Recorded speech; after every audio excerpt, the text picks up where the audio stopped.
आप सभी को मेरा नमस्कार। अजय स्टार एलएलबी में आप सभी का स्वागत है। इससे पूर्व के वीडियो में हम लोगों ने जाना था कि मूल अधिकार होता क्या है और मूल अधिकार के फ़ायदे क्या होते हैं।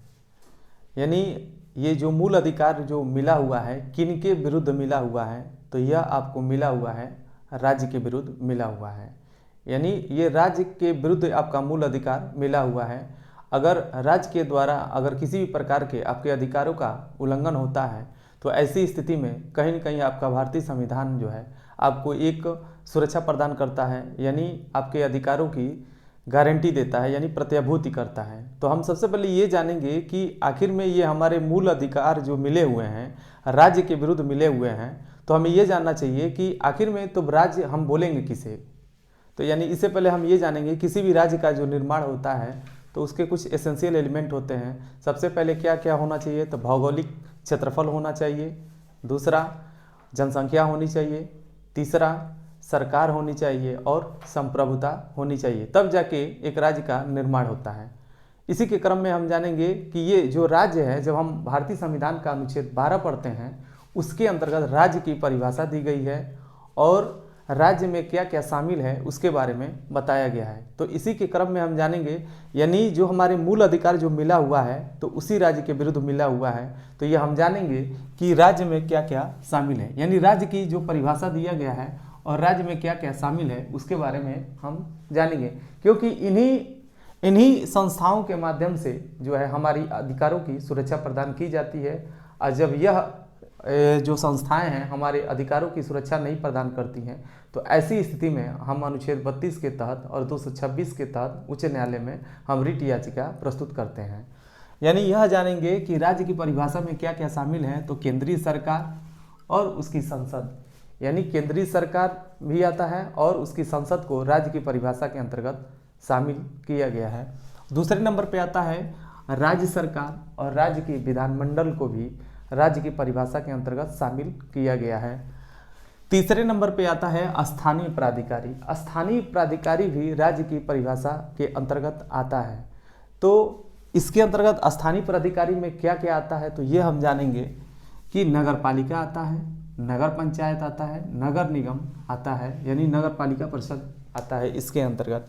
और गैर स्थानीय प्राधिकारी इसके अंतर्गत क्या क्या आता है, तो ऐसी संस्थाएं जो होती हैं, जो विधि, ऐसी इंस्टीट्यूशन होती है जो विधि का बल रखती हैं, यानी वो विधि का निर्माण ही न करता हो, उसका एग्जीक्यूशन भी कराता है, तो ऐसी संस्थाओं का जो है गैर प्राधिकारी के अंतर्गत इनको शामिल किया जाता है। तो कौन कौन सी हैं इसके बारे में हम जानेंगे। यानी जीवन बीमा निगम हो गया, एयरपोर्ट अथॉरिटी ऑफ इंडिया हो गया, आपका इलेक्ट्रिसिटी बोर्ड हो, कोऑपरेटिव सोसाइटी हो गया और आपका भारतीय क्रिकेट बोर्ड, यानी बहुत सारे ऐसे उदाहरण मिलेंगे जो आपका गैर स्थानीय प्राधिकारी के अंतर्गत शामिल है। रेलवे बोर्ड को भी माना जाता है, वो भी अपना विधि बनाता है, उसका एग्जीक्यूशन भी कराता है। हर डिपार्टमेंट का भी एक अपना लॉ होता है, वो अपना बनाते हैं जिसमें विधि का बल होता है, यानी वो विधि निर्माण भी करती हो और उसका एग्जीक्यूशन भी करती हो, तब जाके वो गैर स्थानीय प्राधिकारी के अंतर्गत उसको भी हम, ऐसी इकाइयों को भी हम शामिल करते हैं। तो कहीं न कहीं यह देखेंगे और अपवाद स्वरूप देख लीजिएगा, NCERT के जो बुक जो पब्लिश होती है जहाँ से, उस संस्था को, जो उस इकाई को, वो एक नाम है, उसको NCERT को राज्य की परिभाषा के अंतर्गत शामिल नहीं किया गया है।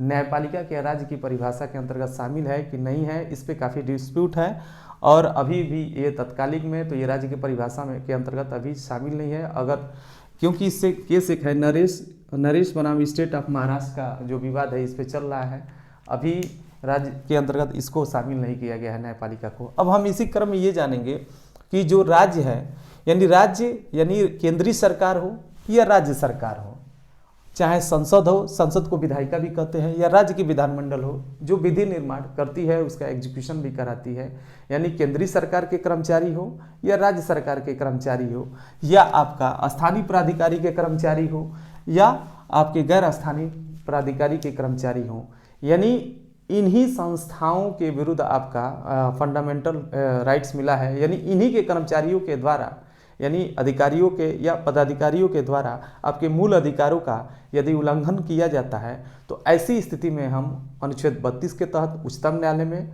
और अनुच्छेद 226 के तहत उच्च न्यायालय में हम रिट याचिका प्रस्तुत करके अपने अधिकारों की हम सुरक्षा करते हैं। और हमारा संविधान इसकी गारंटी भी देता है कि राज्य ऐसी कोई भी विधि नहीं बनाएगा, यानी ये राज्य में कौन कौन शामिल है ये समझ गए कि राज्य ऐसी कोई विधि नहीं बनाएगा जो हमारे नागरिकों के मूल अधिकारों का उल्लंघन करता हो या वो मूल अधिकारों से असंगत हो। अगर ऐसी विधि बनाता है तो वो उस मात्रा तक जहाँ तक मूल अधिकारों का उल्लंघन करता है या अल्पीकरण करता है शून्य होगा। इसी के क्रम में हम जानेंगे अब नेक्स्ट जो हमारा टॉपिक है, हम ये जानेंगे अनुच्छेद 13। यानी ये प्रत्येक प्रतियोगी एग्जाम में आपका पूछता है कि राज्य की परिभाषा किसमें दिया गया है, तो अनुच्छेद 12 में। राज्य में क्या क्या शामिल है ये आपको जानना है। तो देखिए, केंद्रीय सरकार, उसकी संसद, राज्य सरकार, राज्य के विधानमंडल, स्थानीय प्राधिकारी और गैर प्राधिकारी यहाँ शामिल कर दिया गया। अब हम आते हैं इसी के क्रम में अनुच्छेद 13 क्या होता है। यानी अनुच्छेद 12 कंप्लीट हो गया और अनुच्छेद 13 में हम स्टार्ट करते हैं। तो अनुच्छेद 13 क्या कहता है, तो हमें ये जानना चाहिए। ये प्रत्येक प्रतियोगी एग्जाम में, चाहे आप सिविल का दें, चाहे PCS जे का दें, चाहे PCS का दें, या किसी भी गवर्नमेंट एग्जाम में सिलेबस के पार्ट में संविधान होता है जो काफ़ी महत्वपूर्ण होता है। और ये MCQ में आता है और रिटन में भी आता है, आपका मेंस वगैरह में भी लिखने के आता है। ये काफ़ी महत्वपूर्ण है, तो आपको जानना चाहिए। यानी अनुच्छेद 12 यह कहता है, ये जुडिशियल रिव्यू के बारे में बताता है, जिसको हम न्यायिक पुनर्विलोकन कहते हैं। तो हम जिनको इसको अनुच्छेद 13 को न्यायिक पुनर्विलोकन हम जो कहते हैं, तो ये न्यायालय जो है ये किसको प्राप्त है, ये न्यायिक पुनर्विलोकन की शक्ति तो उच्चतम न्यायालय को प्राप्त है और उच्च न्यायालय दोनों को यह अधिकार प्राप्त है कि राज्य ऐसी कोई विधि नहीं बनाएगा जो नागरिकों के मूल अधिकारों का क्या करता हो, उल्लंघन करता हो या अल्पीकरण करता हो। अगर ऐसी कोई विधि बनाता है तो उस मात्रा तक वो क्या करेगा, सुनिए, यानी अपने जुडिशियल पावर का इस्तेमाल करते हैं। भले रिट हम डालेंगे अनुच्छेद 32 के तहत और अनुच्छेद 226 के तहत, लेकिन वो उच्चतम न्यायालय और उच्च न्यायालय को जो पावर मिला हुआ है वो अनुच्छेद 13 के ही तहत मिला हुआ है। यानी वो जुडिशियल रिव्यू का इस्तेमाल कर सकती है। किस मामलों में करेगा, तो विधि निर्माण के संबंध में वो करेगा। यानी विधि, अगर राज्य ऐसी कोई विधि बनाती है उसके संबंध में अनुच्छेद जुडिशियल रिव्यू का यानी ये पावर कर सकता है। यानी अनुच्छेद 13 को जब हम अध्ययन करते हैं तो यानी हम यह पाते हैं कि अनुच्छेद 13 के अंतर्गत यानी क्लास बना हुआ है, 4 क्लास बना हुआ है। अनुच्छेद 13(1), अनुच्छेद देखिए, अनुच्छेद 13(1), अनुच्छेद 13(2), अनुच्छेद 13(3), अनुच्छेद 13(4). अब इसके अंतर्गत राज्य ऐसी कोई भी, तभी न्यायालय जो है जुडिशियल रिव्यू का पावर का इस्तेमाल करेगा जब ऐसी कोई विधि बनाती है। तो हमें ये जानना चाहिए कि विधि शब्द में क्या क्या शामिल है, इसके बारे में हम जानेंगे। और इसी के क्रम में इससे पहले हम जानेंगे अनुच्छेद 13(1) में। तो अनुच्छेद 13(1) यह कहता है कि संविधान लागू होने से पूर्व, यानी संविधान यानी जब आपका देश आज़ाद हुआ, यानी संविधान जब लागू हो गया, तो संविधान लागू होने से पूर्व, यानी ब्रिटिश इंडिया थी, यानी ब्रिटिश इंडिया में जो भी कानून बना हुआ था वो भारत में प्रविरत हुआ आज़ादी के पश्चात से। 26 जनवरी 1950 के बाद से हमारा जो संविधान लागू हुआ, उससे पूर्व की जो विधियाँ बनी हुई थी, अगर ऐसी विधि जो प्रविरत विधि हैं, यदि नागरिकों के मूल अधिकारों तक का जहाँ तक वो उल्लंघन करती है या उसका अल्पीकरण करती हैं, तो ऐसी विधि को हम अनुच्छेद 13 के अंतर्गत न्यायालय जो है अपने जुडिशियल पावर का इस्तेमाल करते हैं, जुडिशियल रिव्यू न्यायिक पुनर्विलोकन की शक्ति का प्रयोग करते हुए उसे शून्य घोषित कर सकती है। उसके बाद अब जानेंगे, ये पूर्व की है, संविधान लागू होने से पूर्व की बात करता है अनुच्छेद 13(1). अनुच्छेद 13(2) यह कहता है कि संविधान लागू होने के पश्चात, यानी वर्तमान में, यानी प्रेजेंट में बात करता है, वर्तमान में मान लीजिए कि इस समय जो सरकारें यानी 2023 में ऐसी कोई विधि बनाती है, वर्तमान में यानी संविधान लागू होने के पश्चात, यानी ऐसी कोई विधि बनाता है जो नागरिकों के मूल अधिकारों का उल्लंघन करती है, तो ऐसी स्थिति में भी वह जो विधि है जो जहाँ तक नागरिकों के मूल अधिकारों का उल्लंघन करेगा वहाँ तक वो क्या हो जाएगा, शून्य घोषित उसे कर दिया जाएगा। इसके अंतर्गत जो है बहुत सारे सिद्धांत हैं, उसको अलग अलग पार्ट में हम बनाएंगे और बताएंगे। नेक्स्ट पॉइंट, ये आपके प्रत्येक प्रतियोगी एग्जाम में पूछता है, यानी 13(1) से न्यायिक पुनर्विलोकन पूछेगा तो डायरेक्ट 13 में है। और संविधान लागू होने से पूर्व की विधियां किसके अंतर्गत प्रवृत्त कहाँ तक होंगी, तो ये देखिए 13(1) के अंतर्गत। संविधान लागू होने के पश्चात की यानी 13(2), यानी विधि शब्द में हम जानेंगे कि विधि शब्द में क्या क्या शामिल है।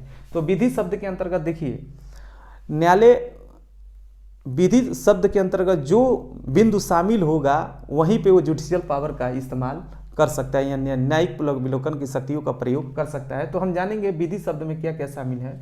तो कोई भी ऐसा अध्यादेश जो विधि का बल रखता हो, या कोई भी ऐसा आदेश जो विधि का बल रखता हो, या कोई भी ऐसा नियम, विनियम, अधिसूचना, रूढ़ि, प्रथा, इसके अंतर्गत ये सब के सब जो है अनुच्छेद 13 का क्लास 3 के अंतर्गत ये विधि शब्द के अंतर्गत आता है। इससे क्वेश्चन भी बनता है कि विधि शब्द के अंतर्गत क्या क्या शामिल है। ये उदाहरण दृष्टांत है, ये देखने को मिलेगा। और आर्टिकल भी पूछता है कि क्या क्या शामिल है, किसके अंतर्गत ये बताया गया है। यानी विधि शब्द के अंतर्गत जो शामिल होगा उसी के अंतर्गत न्यायालय को ये पावर होगा कि वो जुडिशियल रिव्यू यानी न्यायिक अवलोकन की शक्ति का प्रयोग कर सकता है। इसी के क्रम में हम जानेंगे अनुच्छेद 13(4) के बारे में। तो यहाँ यह बताता है कि अनुच्छेद, देखिए जब आप पढ़ते हैं तो अनुच्छेद, देखिए अनुच्छेद जब भी आप पढ़िए तो अनुच्छेद 13 के साथ साथ हमेशा अनुच्छेद 368 जब संविधान संशोधन पढ़ते हैं तो ये हमेशा जब भी पढ़िए 368 पढ़िए या 368 के साथ 13 पढ़िए या 13 के साथ 368 पढ़िए। ये दो चीज़ें एक साथ हमेशा पढ़ना चाहिए ताकि और बेहतर कॉन्सेप्ट क्लियर हो जाए। यह कहता है कि 13(4) यह कहता है इस संविधान की कोई बात अनुच्छेद 368 के अंतर्गत किए गए संविधान संशोधनों पर लागू नहीं होता है। इसका तात्पर्य यह होता है कि जो चीज़ें विधि शब्द के अंतर्गत शामिल होंगी, न्यायालय यानी उच्चतम न्यायालय या उच्च न्यायालय यानी अनुच्छेद न्यायिक पुनर्विलोकन की शक्तियों का प्रयोग जो विधि शब्द की परिभाषा के अंतर्गत शामिल होगा उन्हीं के मामलों में ये प्रयोग कर सकते हैं। यानी 368 के तहत अगर किसी विधि निर्माण किया जाता है या संविधान में किसी प्रकार का संशोधन किया जाता है तो ऐसी स्थिति में वो संशोधन जो है अनुच्छेद 13 के अंतर्गत वो नहीं शामिल होगा, उस पर 13 अप्लाई नहीं करेगा। यही आपका ये टोटल आपका बताता है। इसी के साथ अपनी बात को हम समाप्त करते हैं। बहुत बहुत धन्यवाद। अगर वीडियो अच्छा लगा होगा तो ज़्यादा से ज़्यादा लाइक करें, शेयर करें, सब्सक्राइब करें ताकि आम जनता को भारतीय संविधान के बारे में जानकारी होनी चाहिए कि हमारे देश की शासन व्यवस्था कैसे चलती है, हमारे क्या क्या मूल अधिकार होते हैं जो हमें राज्य के विरुद्ध यानी राज्य मतलब सरकार, केंद्रीय सरकार के विरुद्ध, राज्य के विरुद्ध, स्थानीय प्राधिकारी के विरुद्ध, गैर स्थानीय प्राधिकारी के विरुद्ध मिले हुए हैं, जो हमारे जीवन यापन के लिए कहीं न कहीं इन अधिकारों की हमें आवश्यकता होती है। तो ये हमें बहुत अच्छी तरीके से जानना चाहिए। नेक्स्ट वीडियो में हम बताएंगे समता का अधिकार जो बताया गया है 14 से लेकर 18 तक में बताया गया है, वो नेक्स्ट वीडियो में बताएंगे। बहुत बहुत धन्यवाद।